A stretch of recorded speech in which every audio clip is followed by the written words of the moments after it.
All right, it's time for the post-game show for Southern Nash. You're live in the booth with me and Daryl as we get ready to break down what happened and we get ready for our next game. Daryl, what were the keys to victory tonight for you with Southern Nash? I think the victory for Southern Nash was what we talked about earlier before the game started, was just being able to control that line of scrimmage on the defense and the offensive side. And basically Southern Nash just took care of business tonight. Other than the fumbles, I didn't see anything wrong. We scored on offense, we scored on special teams, on defense, we kept them to a bare minimum on the run. They couldn't get anything, they couldn't get the offense started. So after that, we pretty much, by halftime, we pretty much controlled the ball. The only thing I have fault with is we had two opportunities in that first half to score in our red zone, and we fumbled. So that's something we definitely got to work on. And like I said, we need to do that water that ball down and do that drill in practice. So, but other than that, that's the only thing I saw that we need to work on. But I think we're ready to go back on the road and big road game next week. Big road game. Big road game. Big road game as we go down to West Johnson. As I told you earlier, West Johnson is down right now to Lee Sanford. That score was, I think it was like 28-0, maybe 38-0. So big game as next week we travel down to Benson, North Carolina. We will be there live if nothing happens, and we're going to keep working on that sound. I think I may have found the reason why we're having a problem, but as you can see with the MiFi tonight, we did not drop signal one time. No, not with the MiFi. We was able to do what we need to do with the MiFi. So since we got the MiFi, we've been able to move the ball, keep the network going. But back to the game, I'm just really impressed with the way we controlled the clock and was able to keep the ball on offense, and then on defense we're able to get 3 and outs and on the way the defense was moving. I'm very impressed with what we did on offense tonight. I mean, we just wore Bun down till they just couldn't take it no more. And not only getting wore down by just a run game, but getting worn down, then it's got a drizzle of rain on top of you, just weighing you down even more when you close the jersey getting wet, then taking hits left and right from the Firebird defense. Bun just seemed they couldn't get nothing ticking and going on their offense. We wish them success as they travel on their season, but another impressive win for the Southern Nash Firebirds, who improved to 3-0, and also the JV with Southern Nash is 3-0 right now.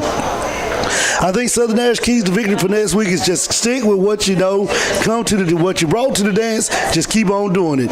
Keep running the ball, keep running it down their throats, keep wearing out that defense, pretty much getting them ready for the next game, getting that defense wore out, and then the next thing you know, things are open up. And I think my player of the game is ready. Do you have yours, Daryl? Yeah, I got mine already. I'm going with Mr. Bell. I got to go with Mr. Bell. Yeah, he rang the bell tonight. Yeah, Mr. Bell is going to be my player of the game. He ran the ball very well, and he kept drives going. Other than a couple missed snaps here on the fumble side, he was on the money. And I think that's something that we're going to need in the future games. And just keep pounding. That's all we got to do. Just keep pounding. And I'm going to be honest with you. I'm ready for that game where we're challenged a little bit, just to see what we're made of. I was looking at the schedule, Daryl. See if we got that grit like we had last year. Do we still have that grit like we had last year? I was looking at the schedule, and I think the biggest game we got that's going to be the challenge for us is that Wake Forest game. Yeah, I can see Wake Forest is a powerhouse team over there. Yeah. They're on our schedule this year for non-conference. Both teams are good. This will be the first time I think they ever met, because I don't think they met in the playoffs before. So this will be a good game right here, and I want to see what Southern Nash can do. If they can put up 55 on Wake Forest, it'll be a good way for them to flex their muscles. Then another game I'm looking for is the White Oak game against Jacksonville White Oak down there. Heard about their program. They got a pretty good program over there at White Oak.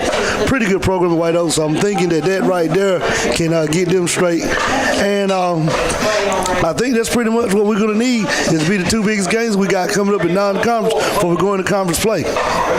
Yeah, that Wake Forest game, definitely. That's going to be a tough one. That's going to really see where we measure up with the big dogs in the area. And if we could come out with a victory on that, you're talking about the boost of Memorial and Big boost going into conference play. Conference play, we would definitely feel good if we could get a win over Wake Forest, or even just play close, because Wake Forest is a very good team. Yes, sir. But I think we're up for the challenge, and it'll be a good challenge for us. And I'm thinking that Wake Forest game, I'm not going to call it, but it could be an instant classic like Rocky Mountain Southern Ash the first time. Yeah. It was an instant classic that night, and that one could turn into it. That's everything from the Lucas Sports Boys Football Network. I want to thank everybody for tuning in tonight. I want to thank you guys on the live stream network listening to us and staying with us the entire game. Don't forget, the game will be uploaded to YouTube in about a day or two. We got to go through, do a little editing right quick. We'll get to upload to YouTube where you can watch the game on your leisure time, whether you're at work or you're at school or you're a student. Just want to watch the game and see what was going on. You'll be able to watch it on YouTube. Just Google Southern Nash versus Bun, and you'll be able to see the game. Any final thoughts before we leave, Darryl? Just the way we played tonight, we just stayed focused, and like I said, other than the 4 fumbles, we were still able to overcome that and still pound and could continue to move the ball and play good defense. So I just want to give a shout out to everyone that tuned in tonight, who followed us on social media. I want to thank our Instagram lady, Miss Pulley. Yeah, Miss Pulley, thank you. The hardest job in the hardest job. She keeping us honest as far as uploading pictures for us and keeping everybody updated on the scores and stuff. And we just want to thank everybody that's a part of this program. And trust me, y'all, it's going to get bigger and better. And we just ask y'all just to continue to tune in and listen and even watch on YouTube. And that's all I got, Sean. Don't forget, you can tune in tomorrow, 89.1 FM, WNIA Big Bang Radio, Sports with Lou, as we give you the recap of all the high school games for the night and the high school games coming up tomorrow night. Don't forget, next week we'll be back live, same time, 6 o'clock, 6:30 kickoff. We'll be sending updates, let you know what time we kick off. Till then, we'll see you next week as the Lucas Boys Sports Network and the 3-0 Southern Ash Firebirds travel the long ride down I-40 to Benson, North Carolina to play West Johnson. See you next week.